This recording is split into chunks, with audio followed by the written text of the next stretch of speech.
Hello everyone, welcome back.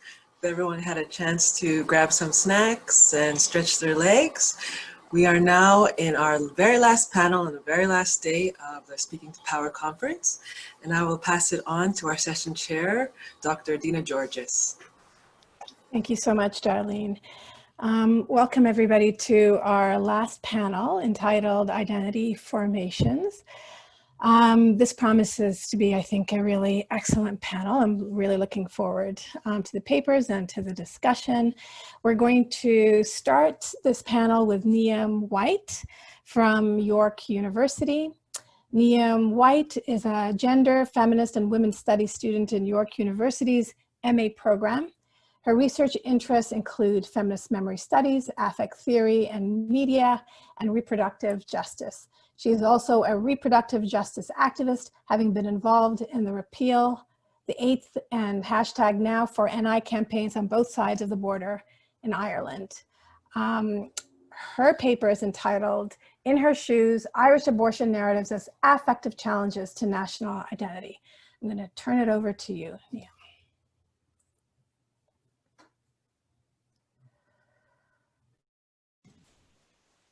Hey, can I get the screen sharing? Is that possible?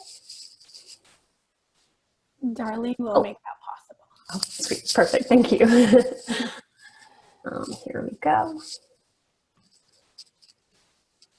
And how do we put this presentation mode? There we go.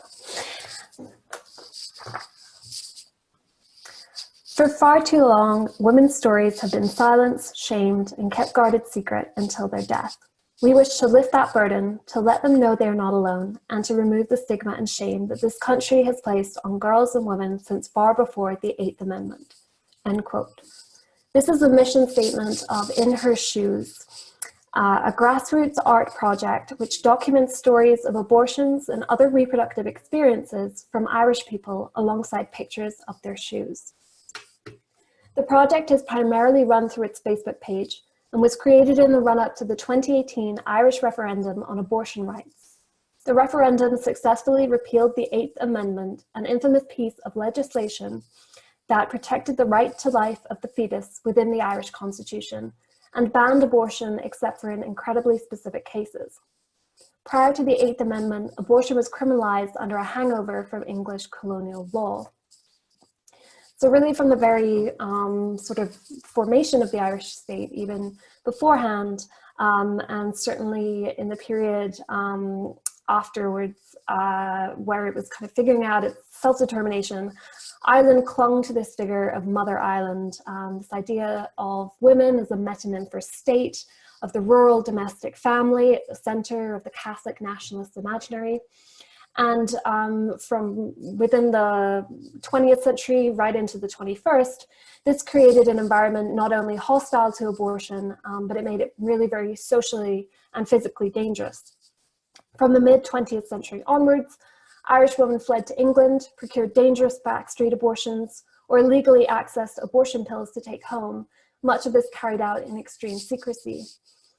These practices continued for decades, and they did result in the deaths of a number of Irish people, including very famously Savita Halappanavar, who died when she was refused life-saving surgery because she unfortunately, her child, the wanted pregnancy, she couldn't carry the pregnancy, and there was still a fetal heartbeat, so she was denied the surgery she needed. The figures in 2018, prior to the repeal of the 8th, were an average of 12 Irish women a day accessing abortions through traveling to England or ordering illegal abortion pills. In Her Shoes seeks to shed light on this long history of reproductive violence. According to Smith, it is a history that has been, quote, effectively paraphrased out of existence, end quote. The silencing of these experiences has created a national image that is discursively separate from its reality, devoid of any whisper of abortion or practices considered un-Irish or against Catholic teaching. With abortions exported abroad, the image of the Irish family with the childbearing mother and protected fetus at its center remain permanently enshrined in law and national discourse. So So this paper is concerned with the In Her Shoes project in the run-up to the 2018 referendum and how it challenged this national discourse and aided legalization efforts. It will examine a number of key elements of the project and argue the narrative's ability to reject, subvert, and ultimately transform ideas of Irishness. And just before I continue, a quick terminology note. I'm going to be using the terms pregnant people and person to reflect trans inclusivity, both of the Irish grassroots reproductive justice movement and of my own position as a reproductive justice researcher. But I'm also careful not to divorce this topic from sort of the encultured national misogyny.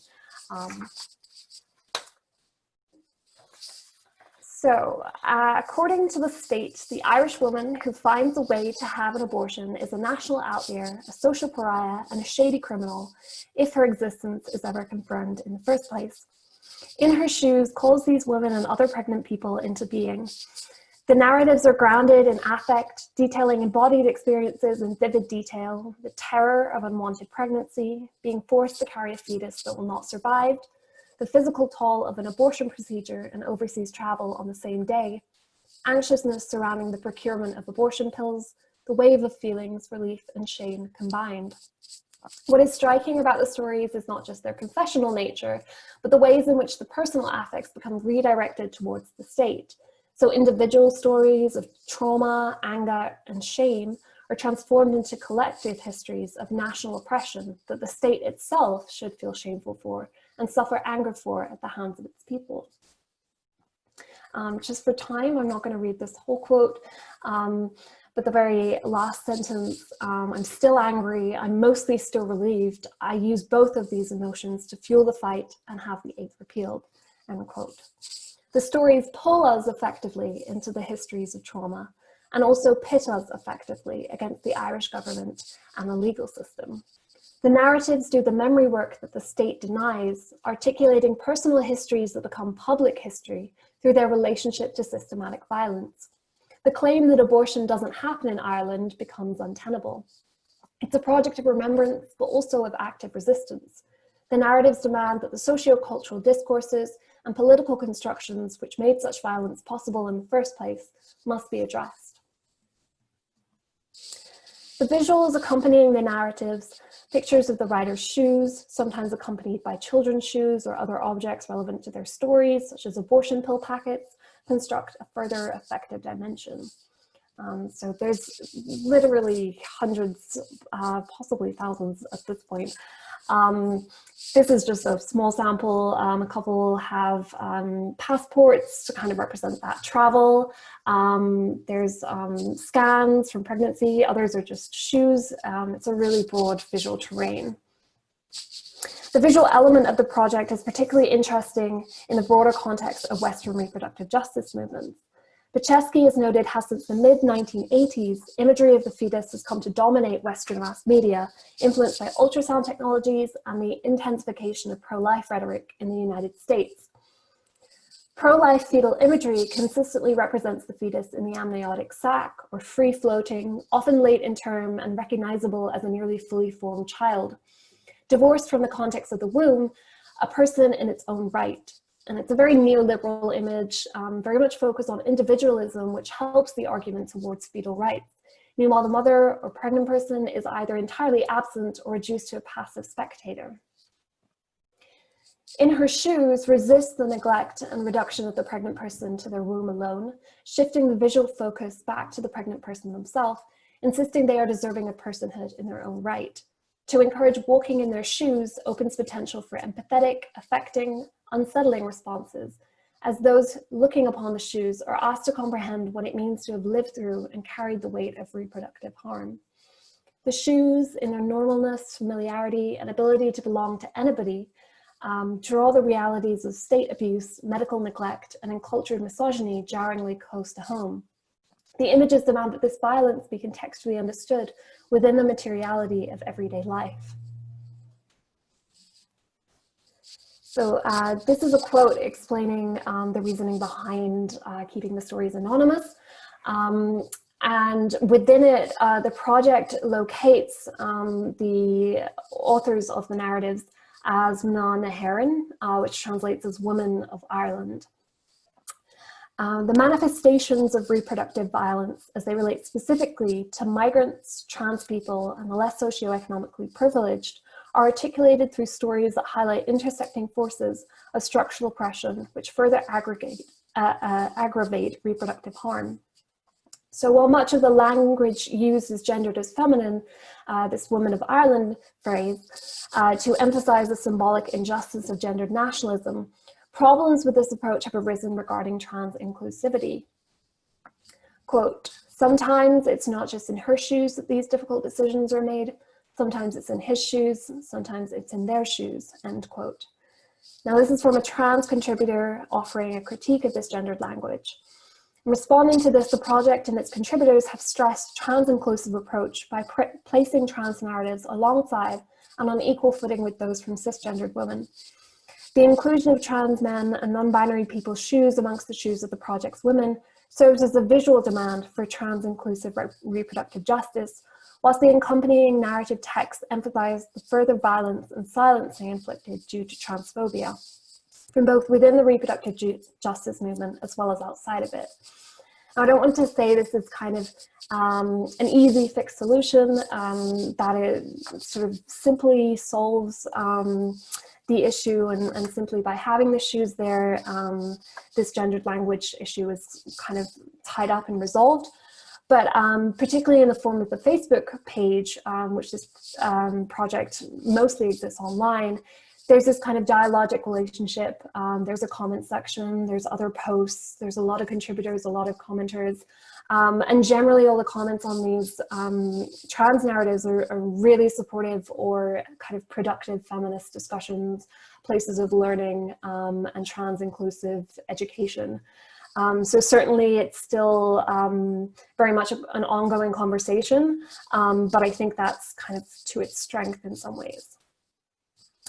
In Her Shoes' vision of reproductive justice is also cognizant of the ways poverty and borders shape reproductive possibilities. The financial impact of reproductive health choices feature heavily in many of the narratives. The cost of flights and of pills and of other financial pressures experienced are recounted in detail.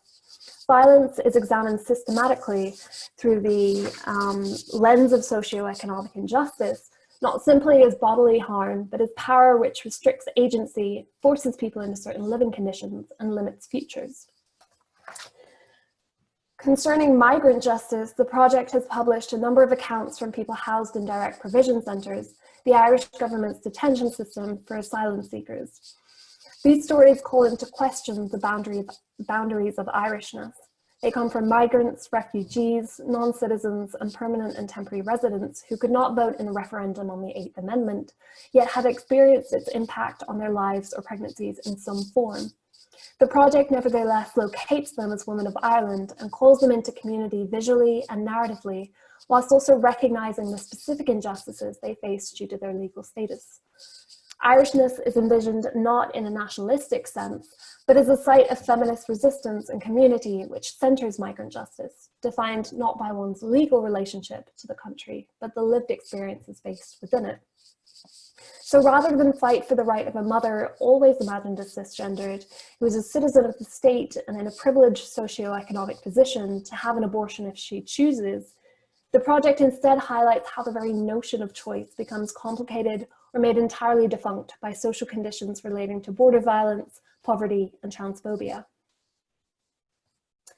A final way that In Her Shoes challenges nationalist rhetoric is by rejecting the Mother Island figure entirely in favor of a symbolic reorientation towards the daughter. Unlike the role of mother, defined by its relationship to childbearing, the figure of the daughter represents potential, futurity, and hope, which is not tied to a particular reproductive destiny. Quote, "We are Ireland's daughters. You wouldn't send your daughter away in this day and age to a mother and baby home, so why are we sending our daughters abroad alone when they need someone the most?" End quote. While the nation's mother is made to be a caregiver in her own right, the nation's daughter is figured as the responsibility of the state. This repositioning challenges nationalistic logics by forcing it to reckon with the presence of the child already there. So concerned with protecting its future unborn children, the state has neglected its daughters already in existence and denied them the chance at life it supposedly so vehemently protects.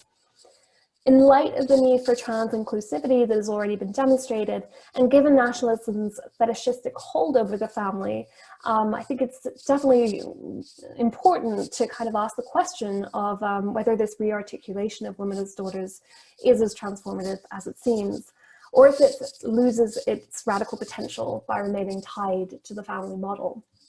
And I don't think, again, that there's a particularly easy answer to this, but I do think it's important to note the tone of the In Her Shoes writers when mobilizing daughterhood. It's often very demanding and forthright with this anger, quote, "This will not happen to my daughters," end quote, and quote, "Look after your daughters, Island," end quote. It's not a passive, static role, and those who inhabit daughterhood are figured as both protectors and those deserving of protection. Moreover, focus is granted to the relationships between real mothers and daughters as they feature in the narratives. These pictures that I have up here are from particular narratives which talk about their daughters. The relationships kind of play out in different ways. Daughters telling mothers' stories, mothers and daughters who have similar stories, the role of mothers in supporting their daughters' reproductive choices. Both a literal and symbolic genealogy of Ireland's reproductive oppression is constructed, which prioritizes familial love and care in a way that is experienced outside of nationalistic imaginings. Free of the state's image of motherhood and reproductivity, alignment with familial roles becomes a source of strength, not bound to any patriarchal aim.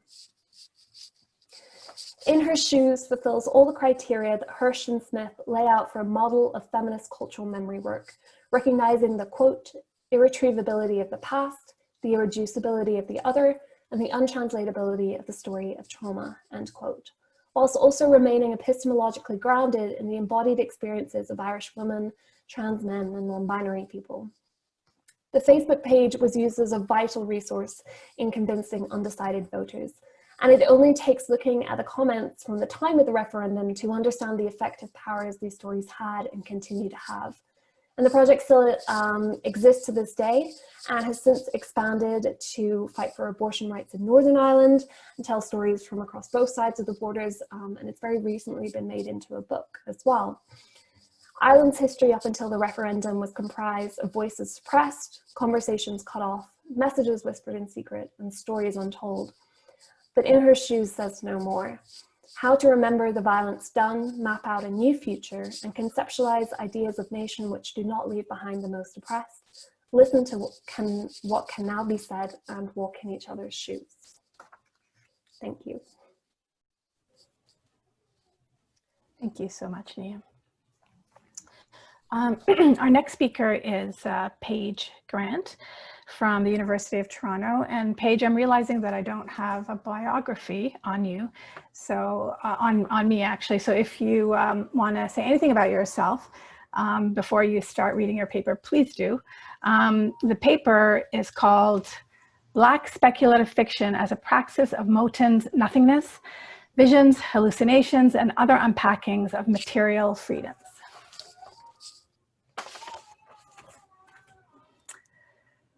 Please go ahead, Paige.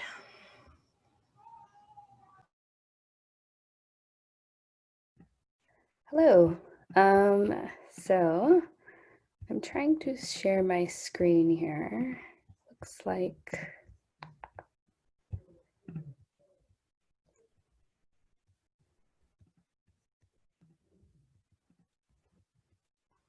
having some issues.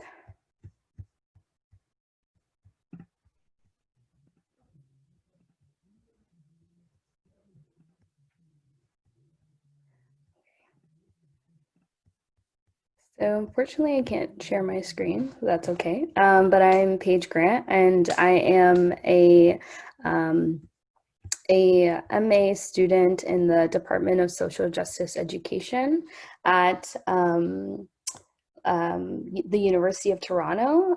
So right now I am doing my thesis on Black speculative fiction, and I look at how Black authors use the genre of visions, hauntings, and hallucinations to think more about pasts and futures and the present.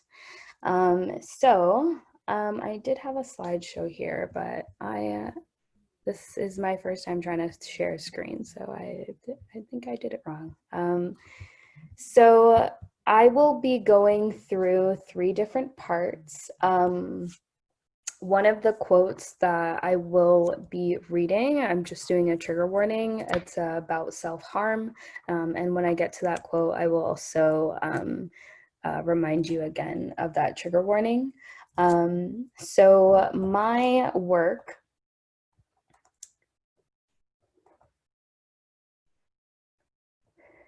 So my research attends to Black people's experiences of visions, hauntings, and hallucinations by looking at fictionalized accounts of visions and speculative fiction. I approach visions through a Black feminist disability framework, and I think through disability, gifted spirit work, and notions of haunting as critical methods to engage with the multiple truths of fictionalized visions. I consider Black people's experiences of visions, hauntings, and hallucinations as both imagined and legitimate realities. And so in my agenda, I have 3 different parts that I will be breaking down. So the first part is what is Black speculative fiction? So I go through what I'm talking about in particular.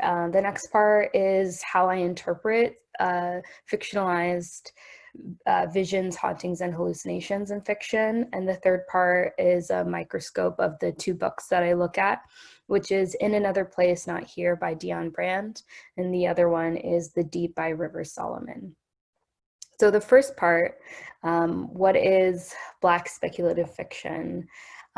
So I really look at a particular genre of fiction, which is where we get speculative from. So speculative fiction is a particular genre of fiction that looks at a type of life that we don't live in today's world. So that's where we get our dystopian films, our Black Panther. These are worlds that are created and imagined in reality, but they are generally from imagination. So that is the particular genre of fiction that I'm focusing on.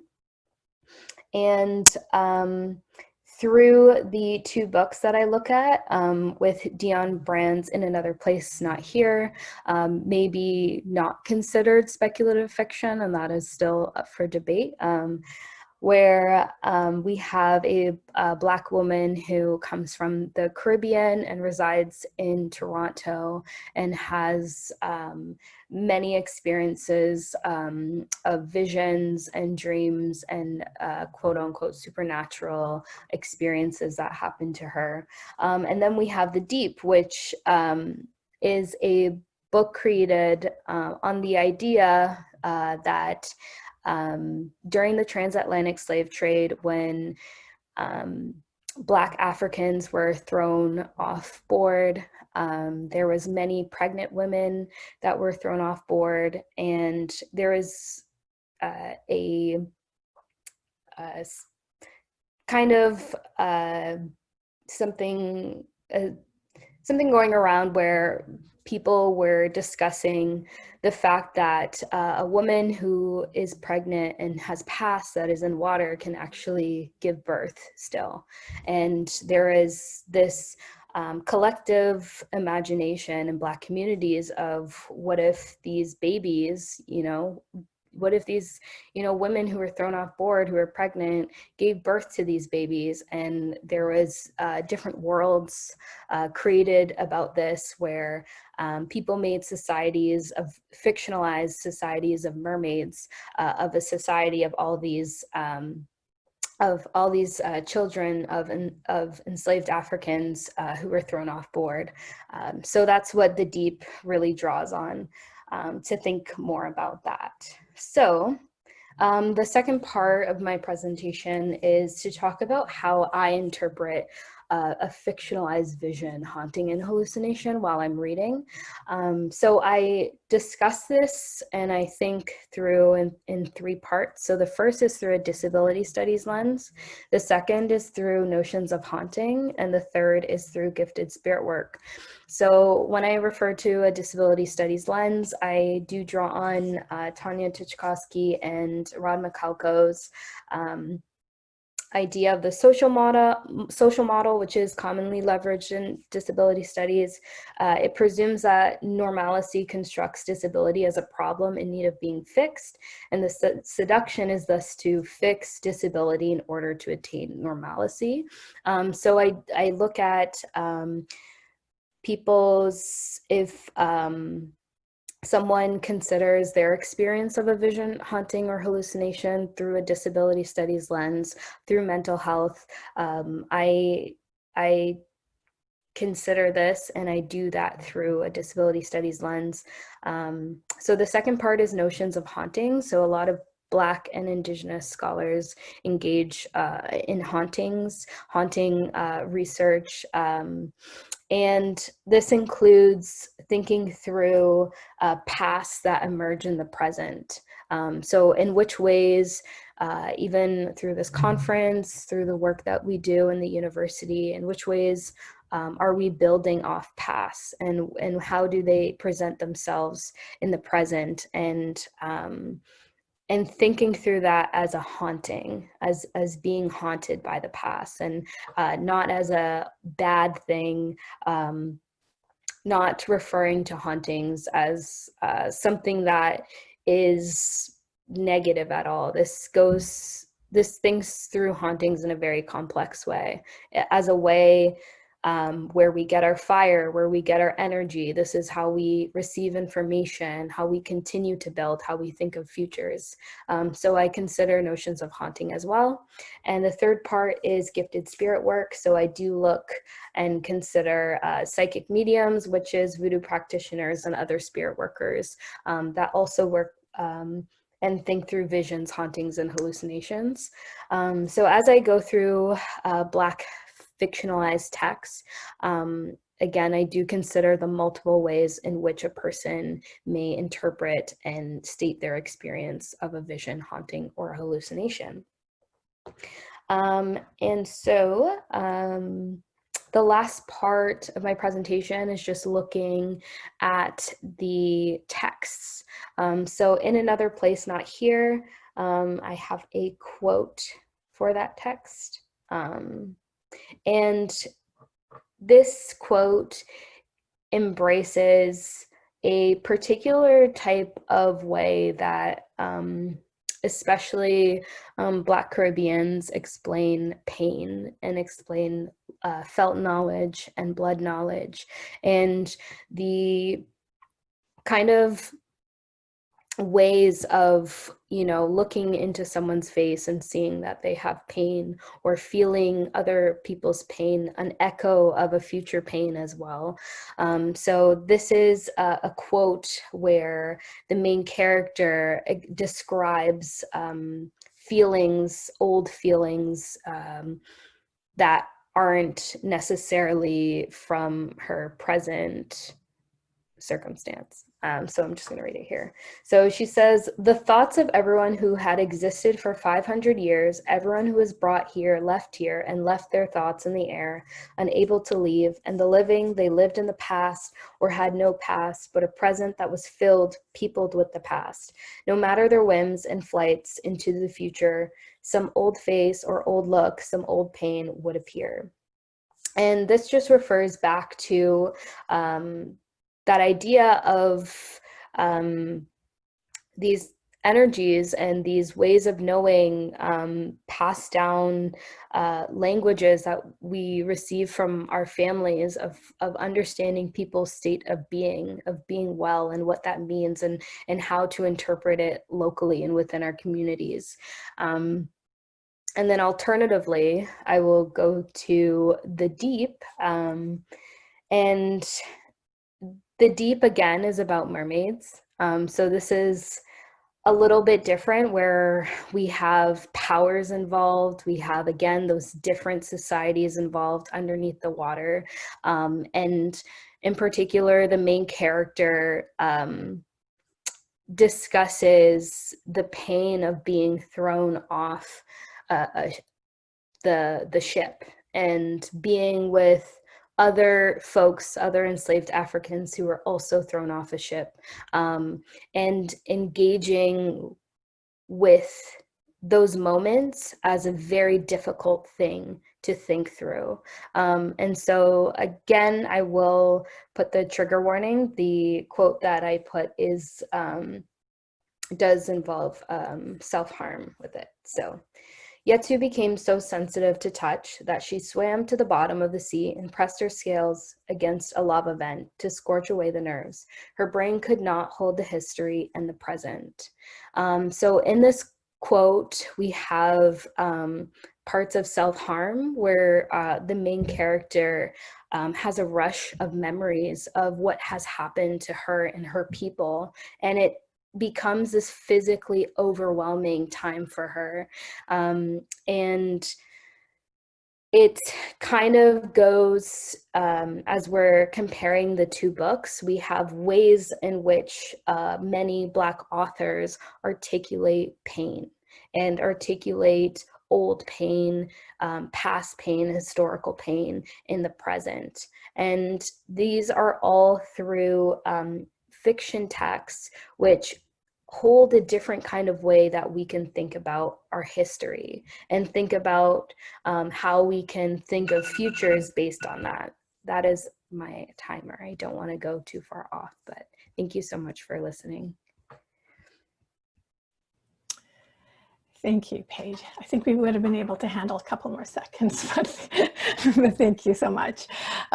Okay, we're going to move to our last speaker, Liujia Tian.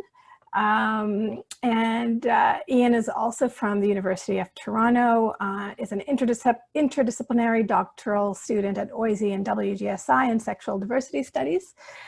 He examines the role of everyday vernacular material and cultural practices in the making of capitalism and its antithesis, decolonial and liberatory movements in the context of global relations.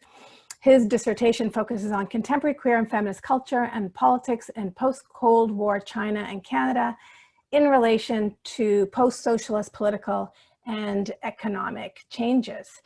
The title of his paper today is called On Rescueable and Expendable Life, Bioavailability, Surplus Time, and Queer Politics of Reproduction. Go ahead, Ian.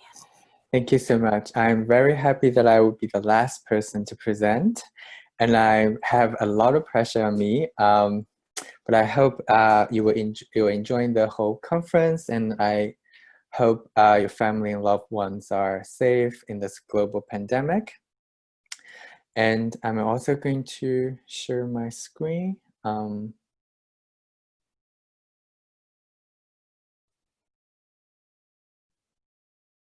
Can everybody see the screen? Yes. Okay, awesome, thank you.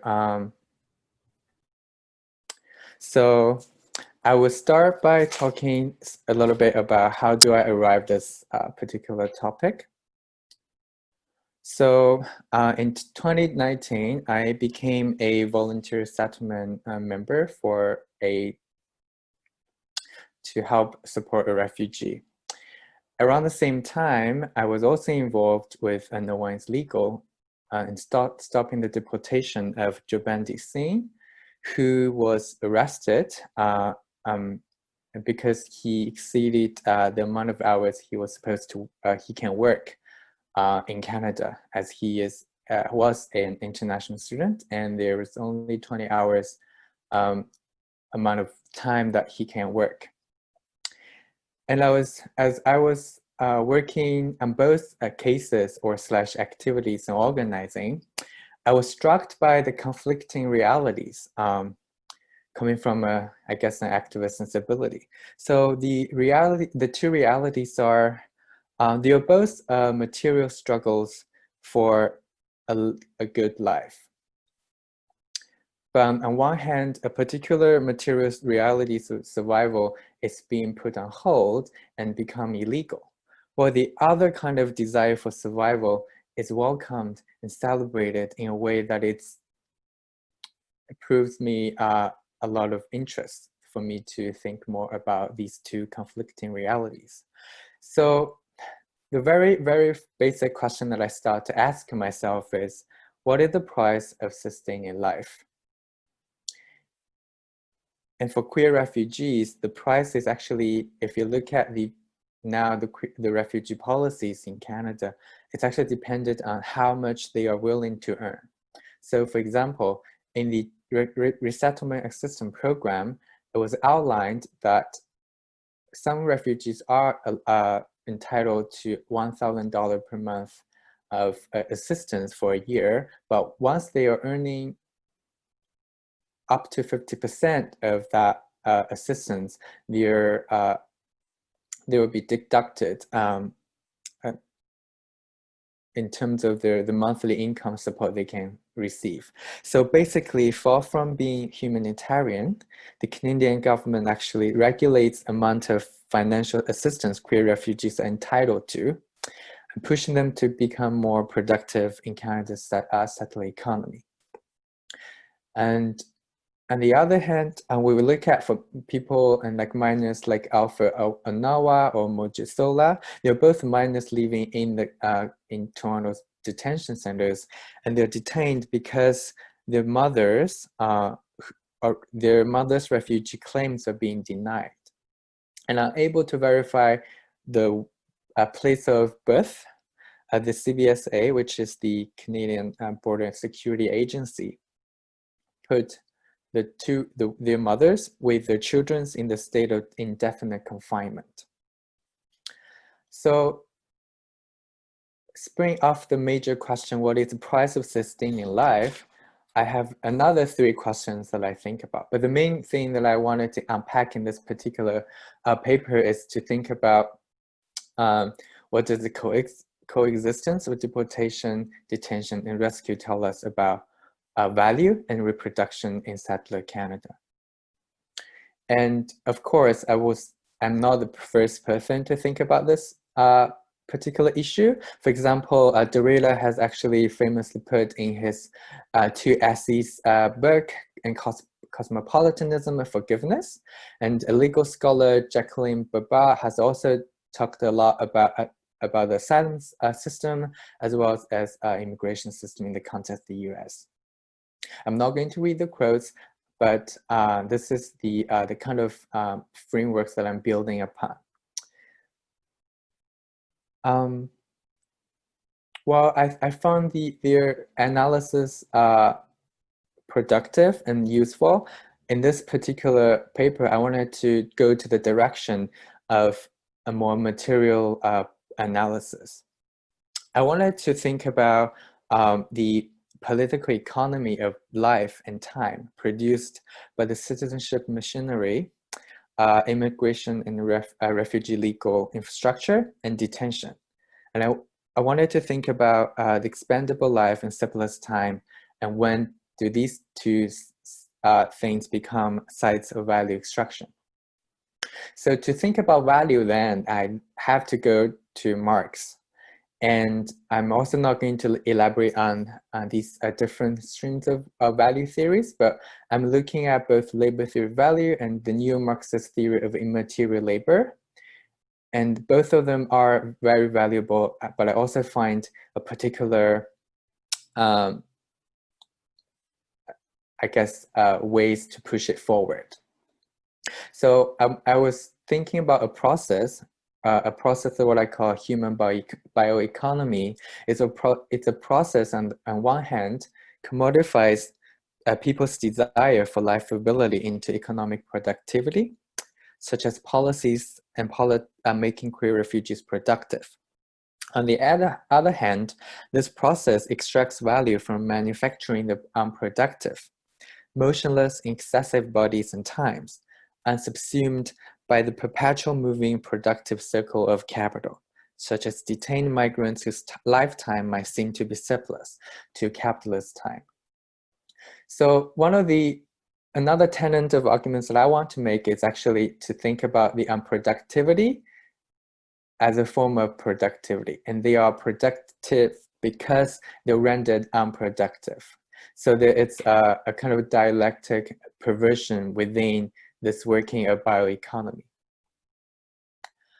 So the other thing that I wanted to just briefly talk about is how I'm building also on biopolitics, necropolitics, and specifically Black Marxist critique of racial capitalism, and also indigenous critique of settler colonialism. Especially this paper is focused on in settler Canada. So we can talk about this a little bit more in the Q&A, but I'm going to skip these two concepts that I kind of expanded. And I wanted to start by talking about how the paper is organized. So first, I wanted to talk about what I call a rescuable life. So the figure of the rescuable life is the refugee. But if you take a good look at Canada's refugee framework, you can identify two things. First, it's a humanitarianism as a concern for suffering others, or as an interventionist project has been present in Canada's overseas war, as well as the state's domestic refugee policies. The second aspect is, since the 1970s, Canada's refugee policy has taken a public-private route, meaning that individuals and private non-for-profits can become sponsorship agreement holders that take full or partial responsibility for refugee settlements. So you can see that these particular kinds of economy are being privatized, also being offloaded or downloaded from the government to the so-called civil society and the non-for-profit sector. And in terms of queer refugee claimants, if you look at how the kind of legal and political barriers that is ahead of them, there are many, and I've listed 6, but I'm going to focus on 2 of them specifically. The first is in 2012, the Canadian government passed the Bill C-31. It's a bill that specifically targets queer refugees, and there's a set of regulations. For example, there's a list of designated countries of origin. So if you're not from these countries, you're deemed to be from a safe place. So you cannot claim refugee claims in terms of gender and sexuality. Furthermore, an accelerated timeline is required for completing application, which means the refugees have insufficient time to prepare documents and narrate their stories. This should be contrasted with the timeline that is the extended timeline for the case reviewers to review the cases. So in 2019, it takes an average 2 years for a case to be processed from the date of a referral to the Immigration and Refugee Board of Canada. So these are just some of the actual barriers for refugees to actually support themselves and have a life that have a more holistic life possibilities in settler Canada. Another aspect that I want to highlight is the corporate system NGOs actually turning identities into zones of value extractions. And this is particularly exemplified by the donor relationship with these NGOs, and the number of people they rescued become instruments in which they can gather more fundings and donors from private sectors. So in a sense, the rescue life is captured by the Canadian state and by the economy relations organized around bioavailability. The body of the queer refugee is not independent of the violence that produces the necessity to seek refuge in the first place. So it is more productive to think about actors of migration as driven by historical, ongoing, and uneven linkages crafted between Canada and other geographies within contemporary capitalist system of national sovereignty and citizenship.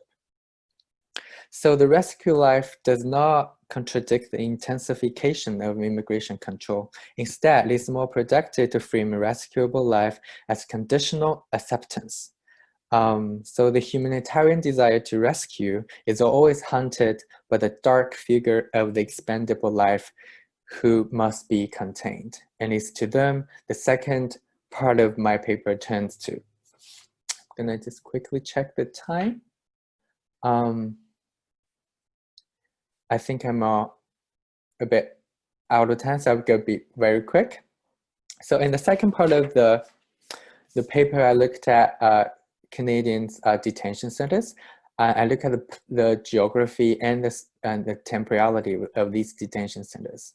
So a quick summary is, how are people being detained? So basically, if you look at the data provided by the CBSA, 80% of them are detained because they're not, they are assumed not to appear in court or hearings. What does that mean? What it means is, if somebody who is undocumented is being detained by CBSA, they will not be put in detention centers. It's only they will be handed over to a process of hearing to detain if they will be to determine if they will be deported. But to wait for the hearing and that process, they are supposed to be free. But in reality, is the CBSA would assume these people were likely to disappear from the radar, so they have to capture them and put them in detention centers. So to put it simply, they are detained not because they committed any crimes, not that I invest in the criminal justice system, but they're actually detained for no reason, for reason that basically they have to be detained and for reason that they might not be appear in court. And this is the irony of these reasons are given by CBSA, and these reasons are quite also organized around racial racism, because when you look at who are deemed to not be able to appear in hearings are mostly Black, brown, and people from third world countries who are seeking asylum or who become undocumented. So I wanted to use a specific case, the Laval detention centers, as a way to think about the space of the expendable life. If you look at the satellite images, you can look at the newly proposed site. It's actually in very close vicinity with all the 3 prisons. So if you think, this is how what I call a space of confinement materialized and spatialized in particular geography relations. In a sense, an industry has been set up to actually, from the design, control, and construction, and the catering, the CBSA administrations, to keep these the people who are so-called illegals alive, to keep their physical existence going for future trials or future deportations. So a lot of them are being detained for indefinite time. And this is the second part of the time and the temporality of being detained and what that means. These are some of the design. I can get to it in the later Q&A, but I wanted to point out is, even though in terms of the time they experience, some people might call these surplus time, but for me, I think the paper wanted to say that even though they might be surplus time that is surplus to the capitalist circulation of capital, they are not surplus. They are actually productive for capitalists because of its unproductivity, and it's this reversion that I think the detention centers exemplify these particular economic relations in human bioeconomy. In the last part, I talked about a group that I've been involved with who are undocumented queer refugees and migrants, and the kind of community building practices we have. And I can talk about that in the Q&A. And that's it. I'll stop sharing. And thank you how do so I stop much. sharing? You should see a green. Oh, yes. Okay. Okay. Thank you. That's great. Thank you so much. 3 really wonderful papers. And I can see from the chat that we already have some questions. Okay, so I think we have, can we take 5 minutes, Darlene, to take questions? We're running maybe, okay, wonderful. Okay, so this is from Zara. Hi, Zara. And Zara says, hi, Ian, thank you so much for your lovely talk. I'm wondering if you could speak a little to alternative economies that queer refugees create and partake in. I'm thinking a little about how friendship economies become survival techniques and how value, quote unquote, in those economies is differently enumerated, and how those queer refugees rescue one another, and conditional acceptance of their identity takes on a different valence.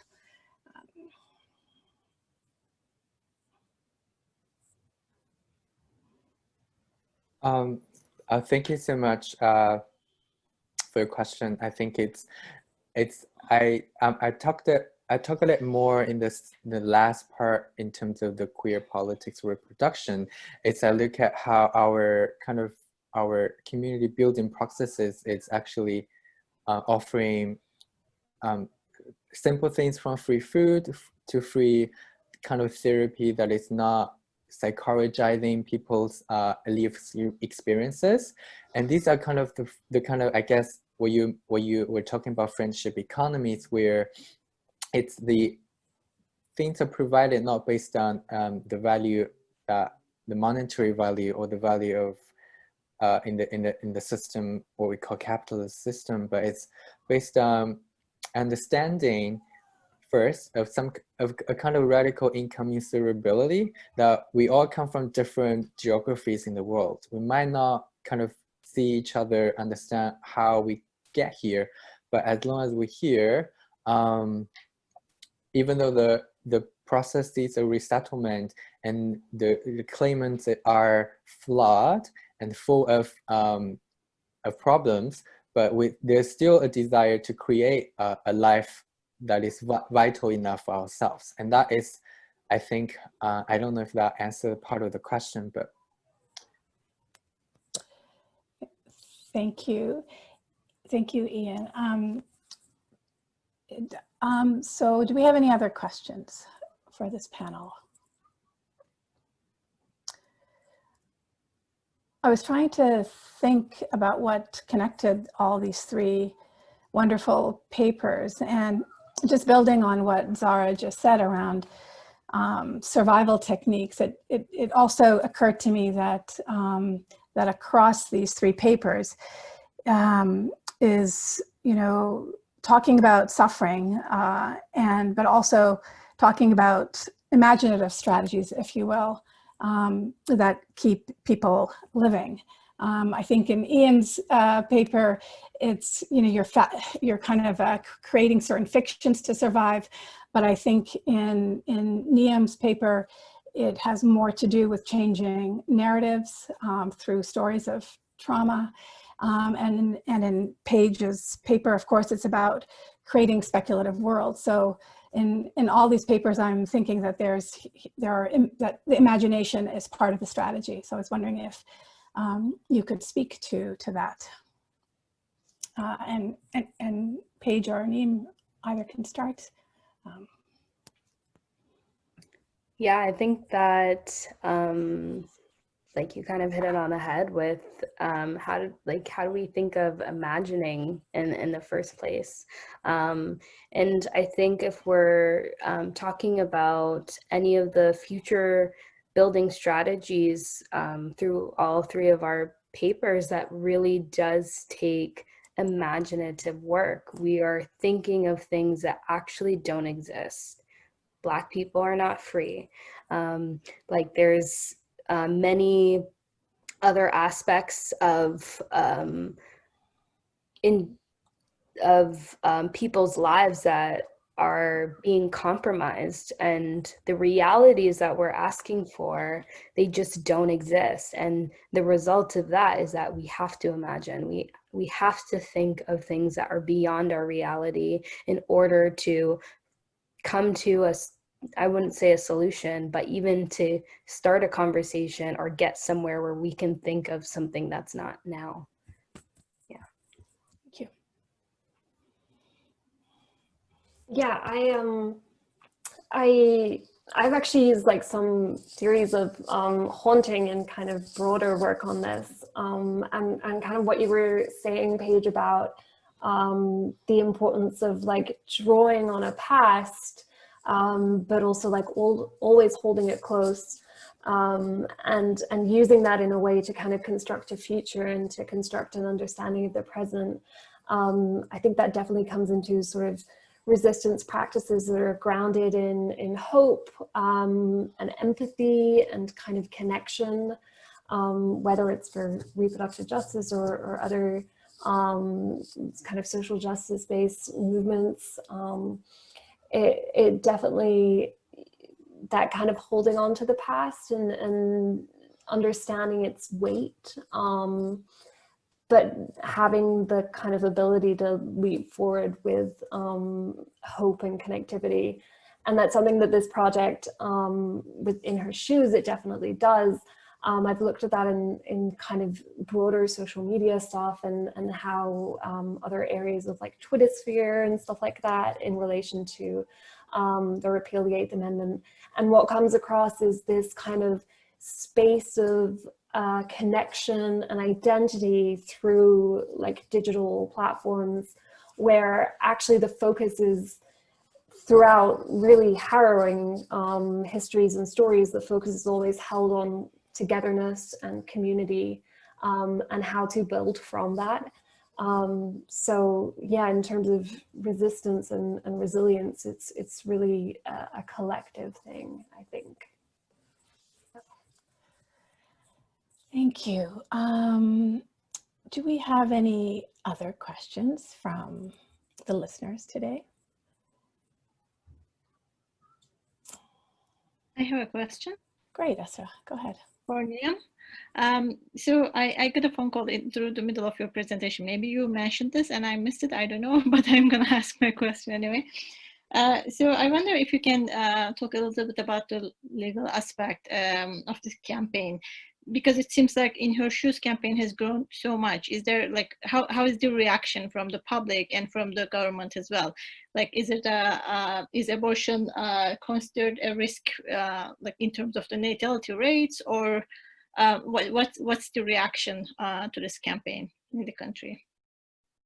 Yeah, so sorry, it's a little hard to like, I hoped with that introduction I maybe covered some parts, but I think it's the broader kind of sphere of Irish reproductive justice is a big element. So essentially the 2018 referendum, it repealed the 8th Amendment. So it removed the right to life of the fetus from the Irish Constitution, and legalized abortion, and put in place kind of a number of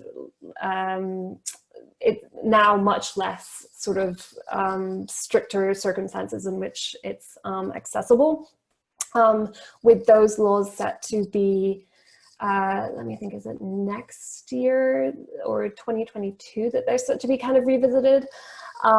So abortion is legalized in Ireland, and In Her Shoes was kind of part of this broader movement of repeal the 8th. But definitely it was through the kind of stories themselves, which In Her Shoes kind of brought all together, that has historically had a really, really huge impact on this decision making. On, for example, when they were creating, when they were deciding on the new laws, they consulted sort of narratives of abortion stories and histories and kind of the really quite harrowing details to really bring forward like what needs to be done and what needs to be changed. And in terms of the referendum itself, it was, I think 66, 68, 67%, which is much higher than any of the activists involved were considering it to be. So it was really like an incredible kind of public change. And certainly all the comments, both at the time and kind of presently, are very celebratory and supportive, and a lot of people saying it kind of changed their minds and such. And then to this day, it's still working towards those kind of, you know, aware that in the future these laws might be revisited and they might be changed, and there might be elements that are kind of, they try to restrict it again. So it's still existing, it's still drawing attention, and Irish reproductive justice activism on both sides of the border is still very much kind of focused on not letting any of those freedoms slip. Thank you, Niamh. And thank you, everyone. I've been told that this has to be our last question. So yes, so this brings us to the end of this fabulous conference. I've been asked to make some closing remarks as the graduate coordinator of the Women and Gender Studies program. I'm going to be very brief. It is a beautiful day out there, and I'm sure many of you are going to be itching to go out and enjoy this beautiful fall day. So yes, just a few words. For those of you not in Women and Gender Studies, this was our first graduate conference. And we owe a giant thanks to Binta, who not only made sure we had a graduate conference this year, but also made sure we had a fully functional and active graduate student union, which was also a first. This conference and this year marks a new beginning in the graduate program at WGSI. Binta's energetic and positive attitude has truly injected our program with life and has brought people together. There is nothing more important than community. I think many of you will agree with me. So thank you, Binta, and thank you all of the members of the Graduate Student Union. It would have been very easy to throw in the towel on this conference when the lockdown happened. So many other events were canceled. Conferences were literally dropping off like flies in the spring. Canceling would have been a reasonable and understandable thing to do. But I am grateful to Binta, to Sam, to Esra, to Darlene, and to Ferdy for persisting.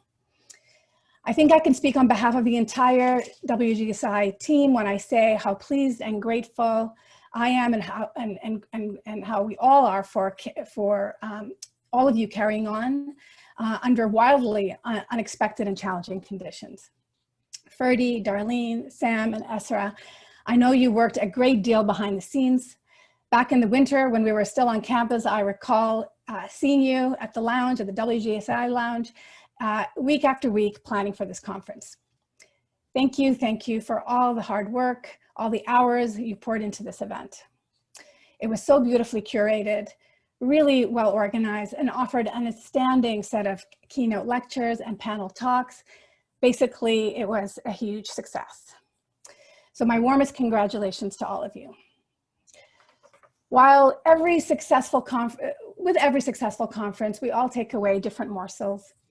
From Dr. Jackie Alexander's opening remarks, I was moved not only by her profound wisdom on how to think about the present moment, but the beauty of her language. From Dr. Schlonveils, I was reminded to check my complacency, complicity, and remain institutionally vigilant and savvy. Dr. Arandakar's insightful discussion on the archive, a topic I have written on extensively, unsettled some of my assumptions, which I am deeply grateful for.